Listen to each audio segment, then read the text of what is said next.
see you lost inside your circumstance, and I see you looking for a chance to dance, and it seems to me the world's a better place because of you. You were made to shine just like the stars above, and I know you are made for love and to be loved, and it seems to me the world's a better place because of you. Oh, why do we see one another and compare our lives together, thinking that the greener grass is anywhere but here? Shine, shine, set your eyes on things above now. Shine, shine, you are someone made for love now. Shine, shine, join in the I messed up. love and shine. Oh no, how do I make it big again?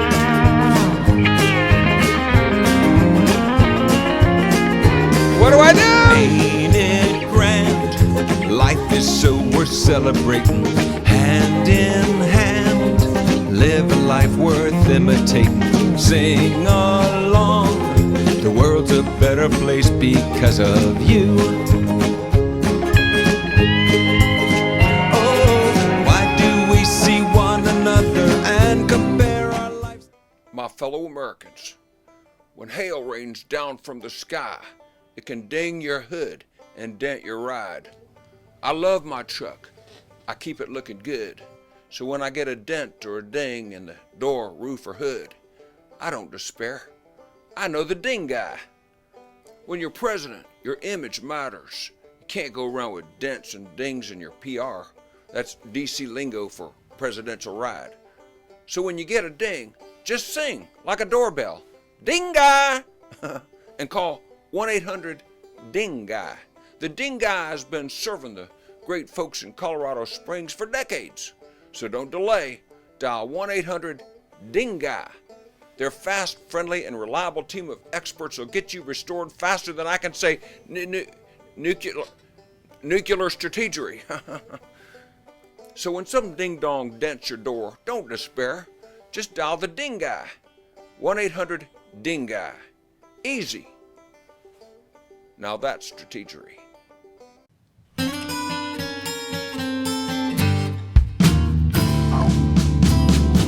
Well, I'm the free world leader. Freedom's rolling out to you. Oh, let's roll. Well, I'm the good news instigator, compassionate conversator. This freedom is rocking and rolling on out to you. White and blue. Welcome to the John Morgan Show. Humor, passion, and perspective on stuff going on. I am so grateful that you showed up today. Ha!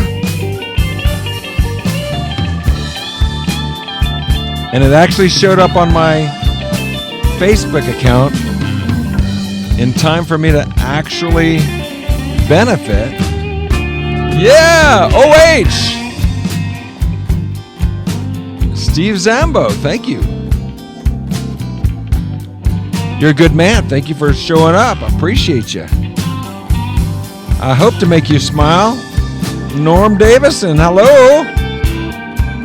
And Mame. We got a chance to play some Mexican Train last night. Bow, bow, bow. Love that dress. Hi, Carol.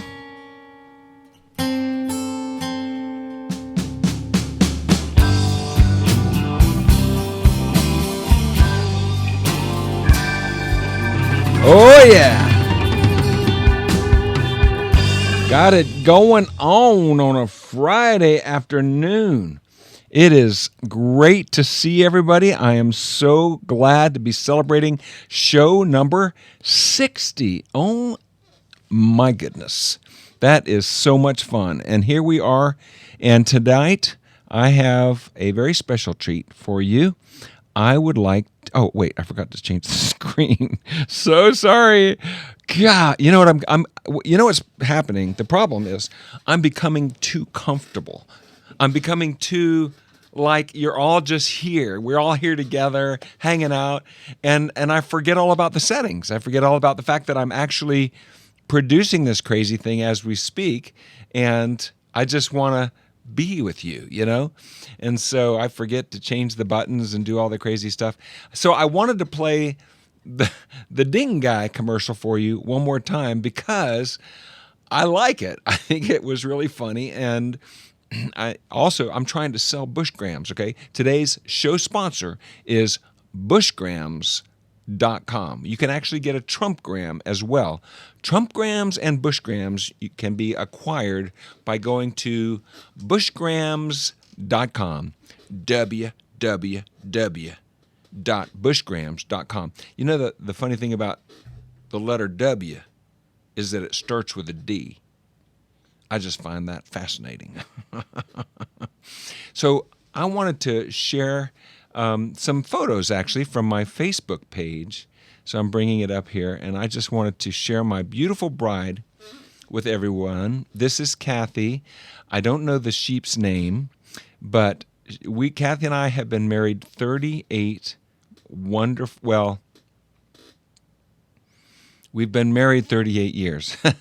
We've been happily married for about 24. No, just kidding.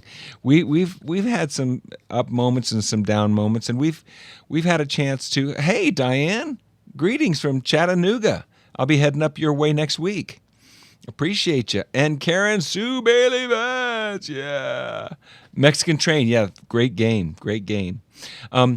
Kathy and I, this is her and I in Hawaii. I had the privilege, thanks to a dear friend of mine. You know, when you do what I do, you make friends because I travel all around the world and I get a chance to spend extended amounts of time with different folks. And a precious brother gifted Kathy and I a trip to Hawaii and paid with his points for our air travel and our hotel, and it was absolutely the trip of a lifetime. We had never been to Maui, and we got to go there and do the Road to Hana. If you've never heard of that, it's this treacherous journey over the mountains and across these like cutoffs. You know, the mountain comes sheer down, and then there's this little ledge where you drive your car, and there's really only room for one car in much of the passage, but it's a 2-lane deal. Cars might come the other way, and in that case, somebody has to be the chicken and back up until there's a place to pull off. Oh my goodness, your heart is pumping the whole way around because it's so scary. And Kathy she loves adventure. Okay, she loves heights. She is the one that convinced me to jump out of a perfectly good airplane with her. I was going to be fine my whole life, never ever considered parachute jumping. And on my 50th birthday, we went out to Vegas, and Kathy said, well, we've got two choices. She had brochures to show me. We can either go helicopter riding over the Grand Canyon. And then she got all lit up and said, or we can go parachute jumping. And I'm like, did you just really say that? Like, it's a real option? Like, what's wrong with you? But I couldn't say that because, guys, she was holding my man card. I had no choice. I had to act excited. I couldn't let my wife be a, braver person than I was. So, yeah, I almost died. This show almost never took place because the chute didn't open properly at first, then finally it did. But yes, skydiving, yes. It's so much fun, Diane. Hi, welcome. it's crazy. Skydiving is so much fun, but when you almost die, it adds an even greater twist to it. Finally, the guy was able to get it untangled before we hit the ground, and so we lived through the ordeal. But it was quite an interesting experience. But I've done it a number of times since. I've done it with my sons and done it with friends, and it's really a blast. And if you die quickly. So just be sure your heart's in the right place with Papa God, because you don't want to die without Jesus. So anyway, so we had a great time in Hawaii, absolutely breathtaking. Now this was a visit to my son, and I'm not going to just give you a tour through my photo album. Okay, these are just a few shots of Kathy and I. Kathy loves, but there's stories. Kathy loves. She loves birds. She loves animals, all animals. Okay, go back here. Yes, she's holding a little, and look at the look on her face. I mean, is that sweet, precious? She never looks at me that way, but when she's got a sweet little lamb in her hands, it's just totally different. And so now she's playing with these pigeons. That was on a trip to New York City where we visited my son and his beautiful family when they lived out there. Hey, Beth, good to see you. And we had pigeons all over us. It was really, really fun being there. And we got a chance to take our young grandchildren on a subway on Easter morning and navigate New York City. I won't even begin to tell you. This was one of Kathy's birthdays. There's my sister Janice and Heather and Patsy and Kathy, all of us together. We went on a long, wonderful boat ride on the river. And the colors don't quite show up transferring from my laptop to my iMac to you. They don't look quite as good. The trees all look almost like they're brown. I don't know if they look like that to you. They look a little like that to me, but they are very, very vividly green on my MacBook Pro, which was the way they actually were. And that's us on one of our first trips to Colorado Springs, where my son Steven now lives. So much fun. And that's us up in Vail. We just drive to the top of mountains. We just get in the car and we just drive as far as the wheels will take us, because adventure is fun. And we've had a really, really wonderful, wonderful life. But there was a long period of time where Kathy did not trust me, because I had said some cruel and harsh things to her, and she took her trust away from me. And I didn't understand it. I didn't know how to ask the right questions, and I still don't. I have a hard time. I never understand that she wants me to understand what she's thinking at all times. And guys just don't know how to do that. It's unfair. Women always know what men are thinking, usually because men are only ever thinking one thing. But guys don't always know what women think, and they want us to know. Kathy wants me to know what she wants, and I need her to tell me. So anyway, because I'd said some harsh things to her and she didn't feel comfortable enough to confront me about it, we went through a long season of time really not getting along. I mean, we didn't fight, but there was this coolness. And I will never forget, one night we went over to, and it lasted a long time, actually. And we went over to my friend Mike Gillen's house. Good old Mike and Cindy. Good friends, but willing to confront when necessary. And we got into it. We had a conversation. It wasn't heated. It was just we something's not right, and we don't know what it is. And what it was I would tell Kathy I loved her with words, okay, but I wasn't telling her I loved her with my actions. I wasn't telling her I cherished her. I wasn't telling her that I adored her the way I lived. I thought words were enough, or at least I thought words were enough because I didn't know, I wasn't clued in to what I was failing to do. So that night, I'll never forget. I remember exactly what it was. It was a life-changing moment for me.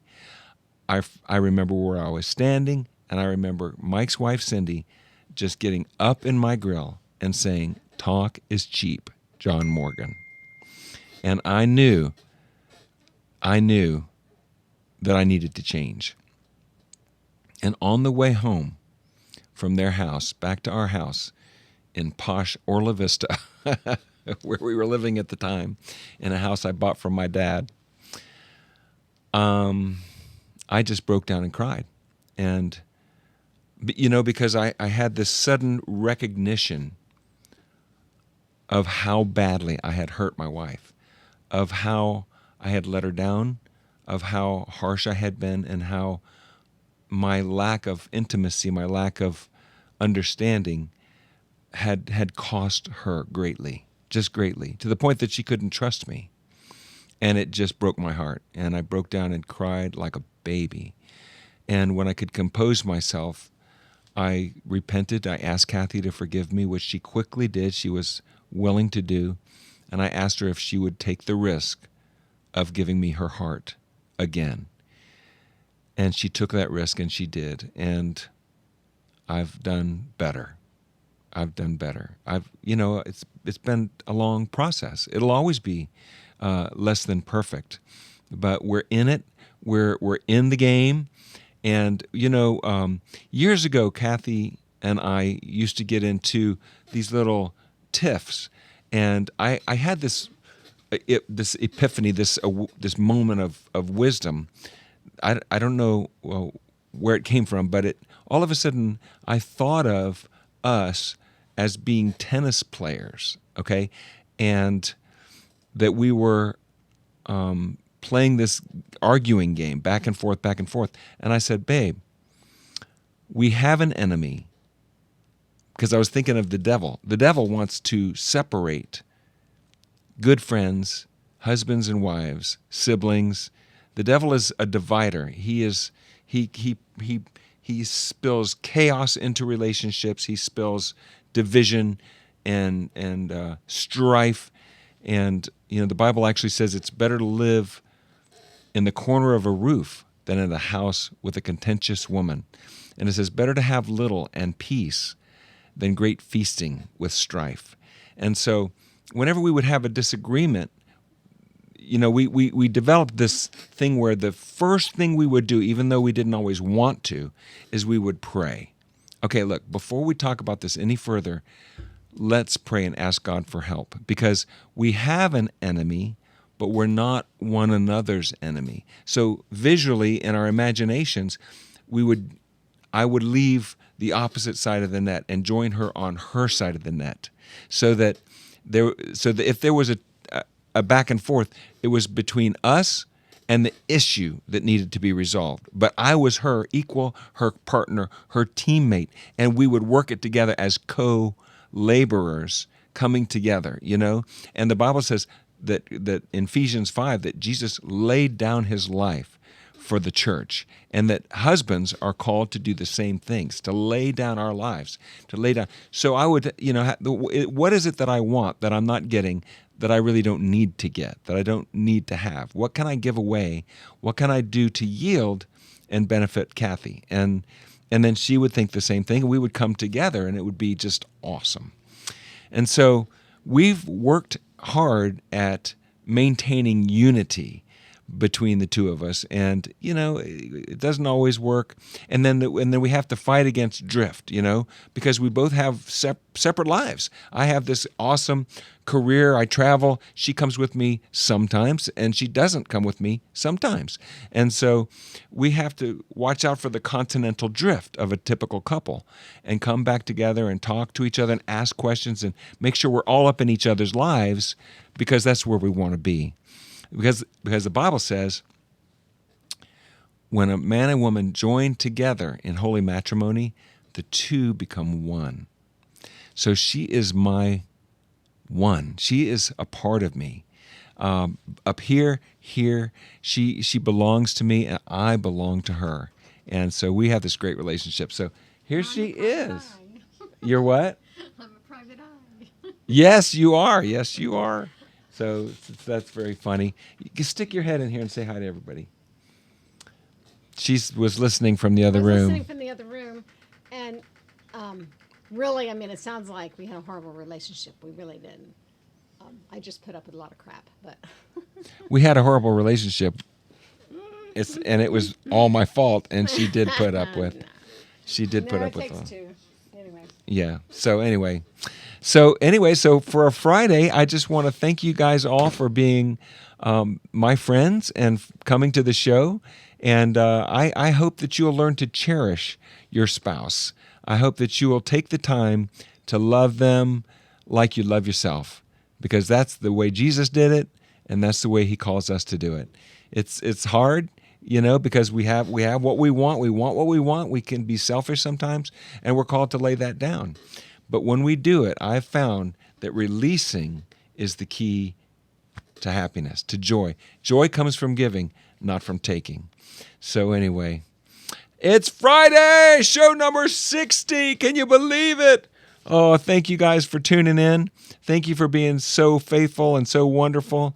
Have yourself a fantastic weekend. I've got some Catan in my future coming, and hey, next week I'll be doing the show from West Virginia, from Virginia, and then the following week I'll be doing the show from Wyoming. And I'm going to have to figure out, because I've got some events that are going to take place during the show time, so I'm going to have to figure out how to pre-record the show and have it play at 5 o'clock. So I won't be live every single day next week or the week after, but yeah, you guys are going to see some fun scenery live, so that'll be a blast. I appreciate you. God bless you. And Carol, yeah, we'll have to play some more Mexican Train sometime real soon. God bless everybody, and we will see you on Monday. Hey, this is Al Robertson from Duck Dynasty and Duck Commander. I want to tell you about a great book called War on Fear from my good buddy, John Morgan. Of course, he looks like George W. Bush, who had the famous War on Terror, so I immediately knew, there was a nice a bit of wordplay there. This book is fantastic. I think it speaks to sort of that natural fear that all of us have, whether it's public speaking or whether it's the first time you get asked to do something you've never done before, up to, the fear of loss of life, of a sick person in your family, all the things that we face every single day. I recommend this highly. I promise you will be blessed when you read this book, and it's the sort of book that after you read it, you're going to want to pass that on to someone else, which to me are the best kind of books. So War on Fear, get yours as soon as you can.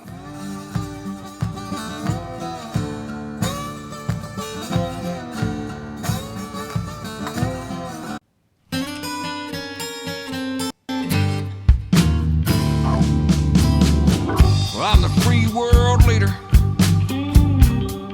Freedom's rolling out to you. Right back at you, Mark Roberts. Oh, let's roll. Well, I'm the good news instigator, compassionate conversator. This freedom is rocking and rolling on out to you. White and blue. Thank you, everybody, for stopping in with me on a 5 o'clock on a Friday. Thanks for watching the John Morgan Show. It's going to be an awesome weekend. I hope you have an awesome weekend. When we get together on Monday, tell me how your weekend was. That'll be great. And please share the show. Share the show with your friends. Let's get this audience growing. That'd be fantastic.